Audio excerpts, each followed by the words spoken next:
विद्यार्थियों, इससे पहले भी मेरे द्वारा वीडियो लेक्चर आपके लिए प्रिपेयर करे गए हैं और आज भी मेरे द्वारा एक वीडियो लेक्चर आपके हित को ध्यान में रखते हुए प्रिपेयर किया गया है, जो कि what are the duties of an advocate toward the courts.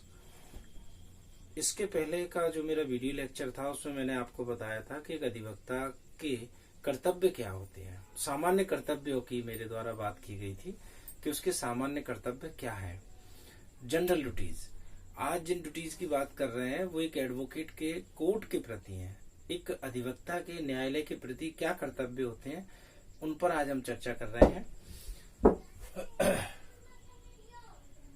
आपको बता दूं, अधिवक्ता अधिनियम 1961 की धारा 49 की सब सेक्शन 1 का सब सेक्शन सी में ये बताया गया है कि एक अधिवक्ता के न्यायालय के प्रति क्या कर्तव्य होते हैं। उन कर्तव्यों को मेरे द्वारा यहाँ डिफाइन किया गया है, 1 बाय 1 करके हम इनको समझ लेते हैं। Number first, presentation of case with in limit. प्रत्येक अधिवक्ता का यह कर्तव्य है कि जब भी वो न्यायालय में उपस्थित हो, मर्यादा के साथ उपस्थित हो, अच्छे व्यवहार के साथ उपस्थित हो, अच्छे आचरण के साथ उपस्थित हो और उसके द्वारा जो मामला न्यायालय में पेश किया जा रहा है, जो प्रस्तुतिकरण किया जा रहा है, वो प्रस्तुतिकरण कुछ सीमाओं के तहत किया जाना चाहिए। सीमाओं से तात्पर्य कि बोलने की अपनी एक शैली होती है, भाषा का अपना एक चुनाव होता है, एक सुसभ्यत भाषा, संस्कृति और एक साफ सुथरे लहजे के साथ उसे अपने मामले का प्रस्तुतिकरण करना चाहिए, तो उसका यह न्यायालय के प्रति कर्तव्य रहेगा। Second, good behaviour for judiciary. अधिवक्ता का अच्छा व्यवहार उसके पद को गरिमा में बनाता है। अधिवक्ता अगर गलत तरीके से पेश होगा, उसका व्यवहारिक ज्ञान अधूरा होगा। व्यवहारिक तरीके से अगर प्रतिकूल उपस्थित होंगे तो उससे उनके पद की गरिमा खराब होती चली जाएगी और दिनों दिन अधिवक्ताओं का मान सम्मान कम होता जाएगा। अतः अधिवक्ताओं का कर्तव्य है कि वो न्यायालय के प्रति अपनी पद की गरिमा को समझते हुए अच्छे व्यवहार के साथ पेश हों। थर्ड, इलीगल और अनफेयर डॉक्यूमेंट। जाहिर सी बात है, जब एक अधिवक्ता किसी पक्षकार की ओर से पैरवी करता है तो वह पूरी कोशिश करेगा कि अपने उस पक्षकार को उस मामले में विजयी बनाए और हर तरह परिस्थितियां जो भी हों अपने पक्षकार के पक्ष में रहे। लेकिन इसका यह मतलब कतई नहीं है कि अपने पक्षकार को विजयी बनाने के लिए, अपने मामले में जीतने के लिए वो अनफेयर डॉक्यूमेंट या इलीगल डॉक्यूमेंट, कोई भी ऐसे संसाधन या साधन जो कि अनुचित है, गैरकानूनी है, उनका प्रयोग करके अपने पक्षकार को विजयी बनाए और स्वयं केस में विजय हासिल करे। अर्थात एक अधिवक्ता का कर्तव्य है कि अनुचित और ऐसे संसाधन, ऐसे साधन, ऐसे दस्तावेज जो गैर कानूनी है उनका उपयोग न करें। Fourth, behaviour with client. ये बात अलग है कि पक्षकार हमारे पास आया था और किसी मामले के संबंध में हम उसकी ओर से पैरवी कर रहे हैं, लेकिन इसका यह तात्पर्य नहीं है कि हम उसके साथ अच्छे तरीके से पेश ना आए, अच्छा व्यवहार न रखें। हमारी पूरी जिम्मेदारी है, नितांत आवश्यक कर्तव्य है कि हम अपने पक्षकार के साथ अच्छा व्यवहार करें, उसके साथ उत्तेजित होकर बात न करें, आवेश में आकर बात न करें। अगर कोई बात उसे समझ में नहीं आती है तो उसे समझाने का भरपूर प्रयास करें। Fifth, always with in dress code. अधिवक्ता की पहचान उसके ड्रेस कोड से होती है। जाहिर सी बात है, अगर सड़क पर कुछ लोग जा रहे हैं तो आप देखकर कब पहचान पाएंगे, जब उन्होंने ड्रेस कोड धारण किया होगा। डॉक्टर की ड्रेस में अगर कोई जा रहा है तो आप कहेंगे ये डॉक्टर है, वकील की ड्रेस देखकर वकील है, पुलिस की ड्रेस देखकर police. Otherwise as a civilian सभी लोग सिंपल ड्रेस में अगर सड़क पर खड़े हुए हैं तो आप नहीं पहचान पाएंगे, किसी भी स्थान पर खड़े हुए आप नहीं पहचान पाएंगे।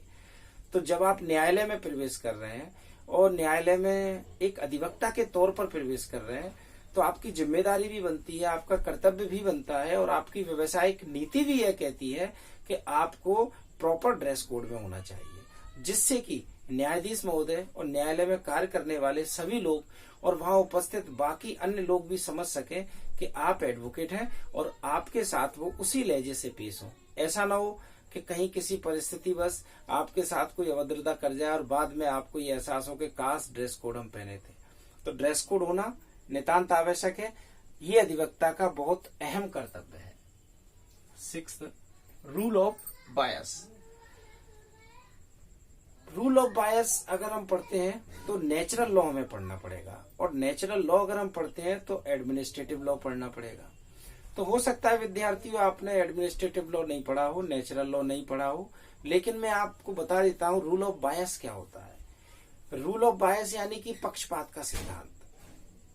मान लीजिए किसी न्यायालय में कोई मामला चल रहा है और उस मामले से संबंधित पक्षकार हमारे पास मामला लेकर आया, हम उसकी ओर से पैरवी कर रहे हैं, लेकिन जिस न्यायालय में मामला चल रहा है उस न्यायालय में जो न्यायाधीश बैठे हुए हैं वो उस अधिवक्ता के कजिन ब्रदर हैं या कजिन ब्रदर हैं, कजिन सिस्टर हैं, या किसी अन्य संबंध में कहीं ना कहीं related to each other advocate.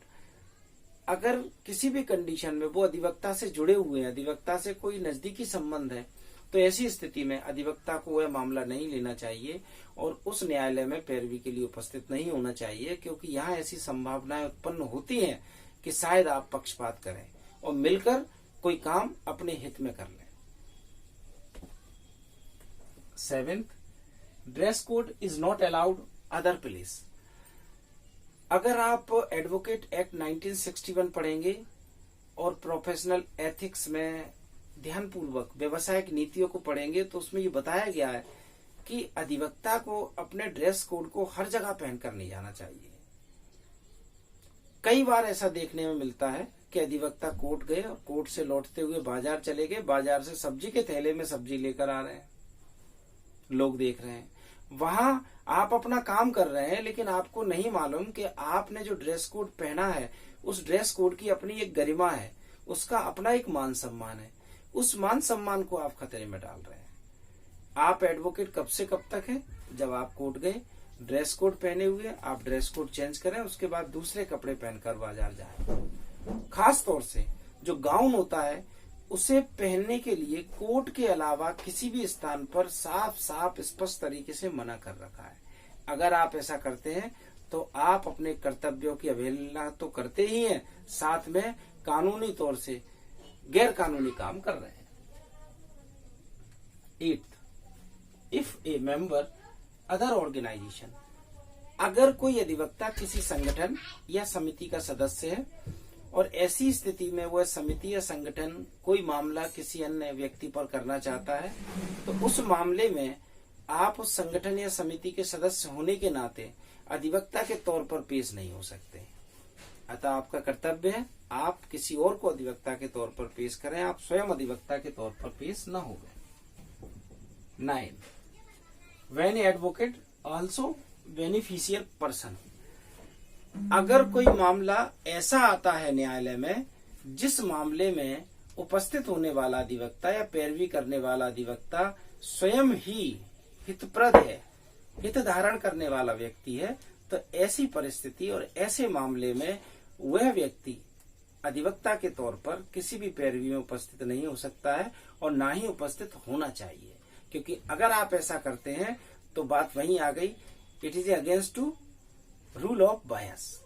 विद्यार्थियों, आज का मेरा वीडियो लेक्चर यहीं समाप्त होता है और मेरे द्वारा आगे भी आपके हित को ध्यान में रखते हुए वीडियो लेक्चर प्रोवाइड किए जाते रहेंगे और वेबसाइट पर अपलोड करते रहेंगे। धन्यवाद।